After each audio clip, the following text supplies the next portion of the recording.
శ్రీమన్మహాభారతము 719వ రోజు. ఓం స్మద్గురుభ్యో నమః.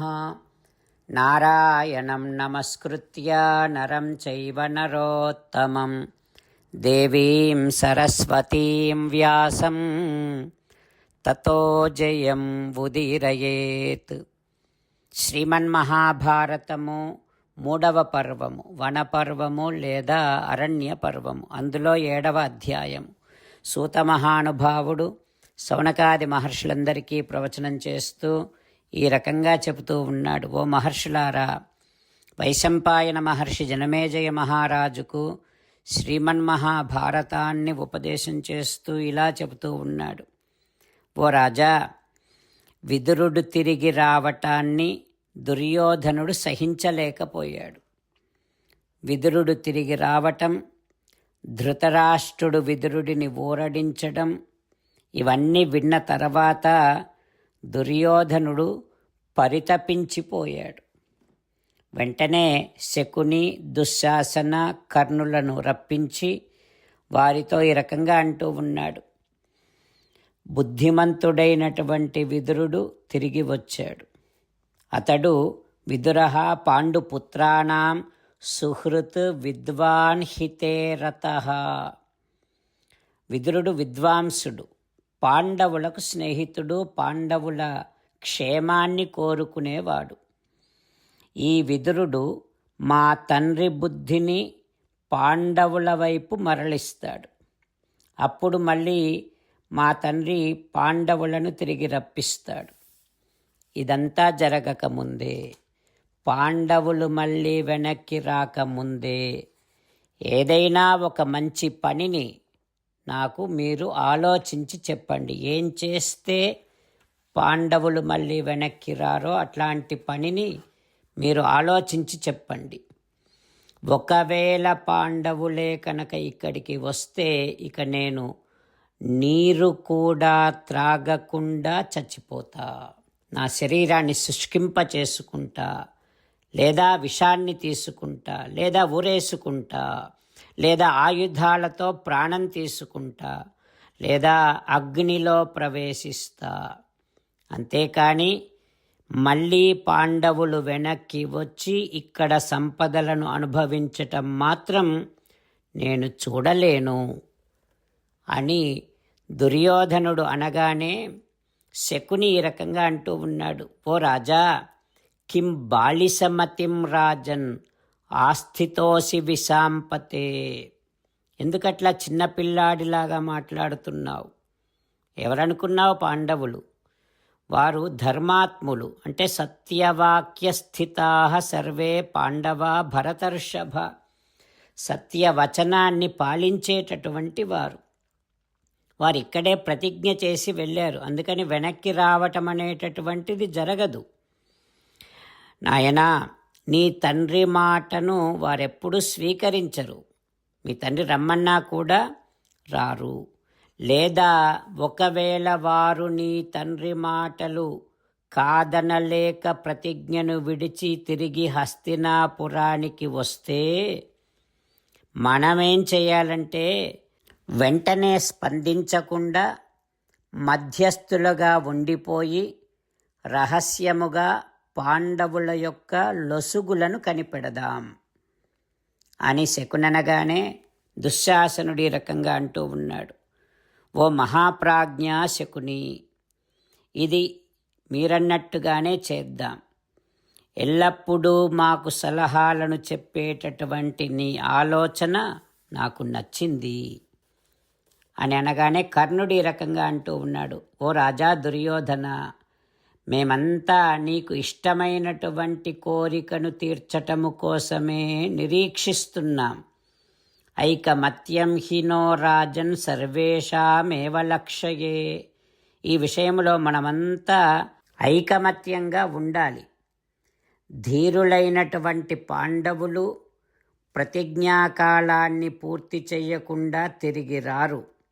ఒకవేళ వస్తే మళ్ళీ జూదముతో వారిని జయించాలి అని కర్ణుడు తన అభిప్రాయాన్ని చెబుతూ ఉన్నాడు. ఆ తర్వాత ఏం జరుగుతుందో రేపు తెలుసుకుందాం. జై శ్రీమన్నారాయణ. జై శ్రీమన్నారాయణ. అమ్మా నాన్నలకు సాష్టాంగ నమస్కారం చేద్దాం.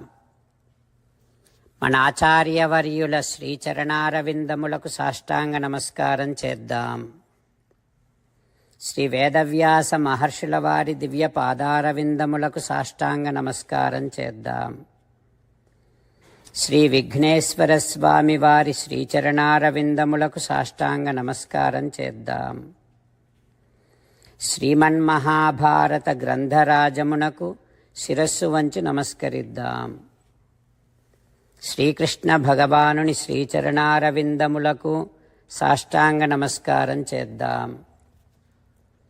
మన హృదయ మందిరములోనే అంతర్యామిగా వేంచేసి ఉన్నటువంటి శ్రీమన్నారాయణుడిని సేవిస్తూ మనని మనము స్వామికి సమర్పించుకుంటున్నామనే భావనాపూర్వకముగా సాష్టాంగ నమస్కారము చేస్తూ స్వామి నామ సంకీర్తన చేద్దాం.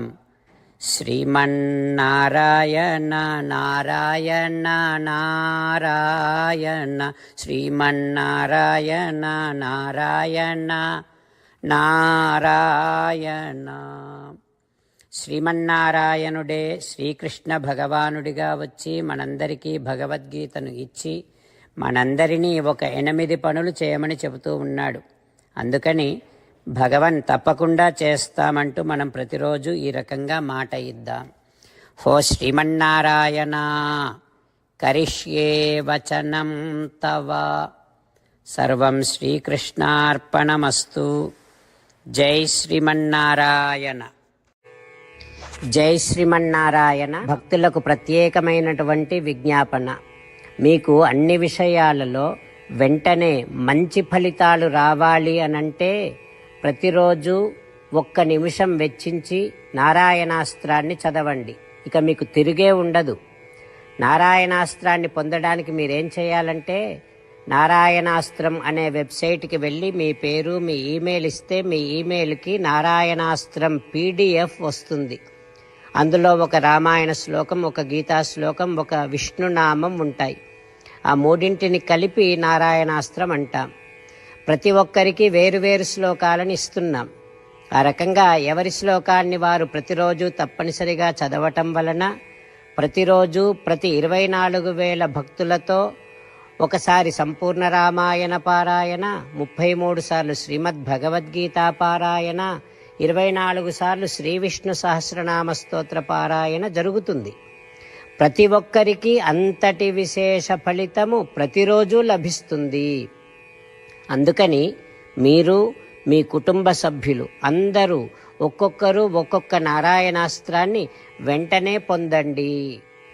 జై శ్రీమన్నారాయణ. శ్రీమద్ భగవద్గీత సారాంశముగా 18వ అధ్యాయములో 65 నుంచి 69 శ్లోకముల ద్వారా శ్రీకృష్ణ భగవానుడు మనందరినీ ఒక 8 పనులు చేయమని చెబుతూ పరమాత్మ ఈ రకంగా అంటూ ఉన్నాడు.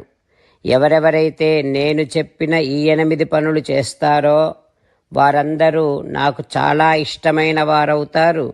అప్పుడు వారిని నేను సకల పాపముల నుండి సకల దుఃఖముల నుండి విముక్తులను చేసి నా అంతటి వారిగా చేసుకుంటా, తరగని ఆనందాన్ని అనుభవింపచేస్తా.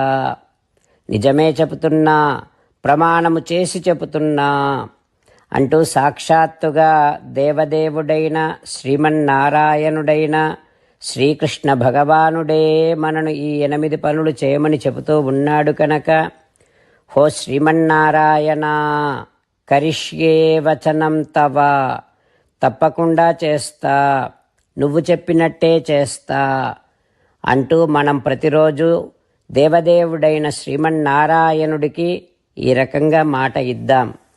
హో శ్రీమన్నారాయణ, నువ్వు చెప్పినట్టే నేను నిన్నే సంతతము ధ్యానము చేస్తూ ఉంటా.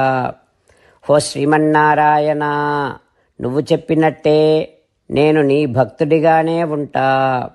హో శ్రీమన్నారాయణ, నువ్వు చెయ్యమన్నట్టే నేను నా విధులను కర్తవ్యాలను నీ సేవగా నీ తృప్తి కోసమనే సక్రమంగా నిర్వర్తిస్తూ ఉంటా. హో శ్రీమన్నారాయణ, నువ్వు చెప్పినట్టే నేను నీవాడిని అనే మహావిశ్వాసాన్ని సంతతము కలిగి ఉంటూ నా హృదయములో నీకే నమస్కరిస్తూ ఉంటా. ఓ శ్రీమన్నారాయణ, మామేకం శరణం వ్రజ, నన్నొక్కడిని మాత్రమే శరణు వేడుకో అని నువ్వే అన్నావు కనుక నేను నిన్ను ఒక్కడిని మాత్రమే శరణు వేడుకుంటా. ఓ శ్రీమన్నారాయణ, మా శుచః, ఇక దుఃఖించకు అని నువ్వే నాకు భరోసా ఇస్తూ ఉన్నావు కనుక నేను ఇక దుఃఖించను. ఓ శ్రీమన్నారాయణ, నువ్వు చెప్పినట్టే నువ్వు నా కోసమని చెప్పిన శ్రీమద్భగవద్గీతను ఎప్పుడో ఒక్కసారి కాకుండా ప్రతిరోజు కనీసము ఒక్క శ్లోకాన్నైనా అనుసంధానము చేస్తూ గీతోపదేశాన్ని జ్ఞాపకం చేసుకుంటూ ఉంటా. ఓ శ్రీమన్నారాయణ, నువ్వు చెప్పినట్టే నువ్వందరి కోసమని చెప్పిన శ్రీమద్భగవద్గీతను తెలియని భక్తులందరికీ తెలియచేసే నా వంతు ప్రయత్నాన్ని నిరంతరము కొనసాగిస్తూనే ఉంటా. ఓ శ్రీమన్నారాయణ, నేను నువ్వు చెప్పినట్టే చేస్తా, నీకు నచ్చినట్టే ప్రవర్తిస్తా, నీకోసమే పని చేస్తూ ఉంటా. కరిష్యే వచనం తవ. సర్వం శ్రీకృష్ణార్పణమస్తు. జై శ్రీమన్నారాయణ.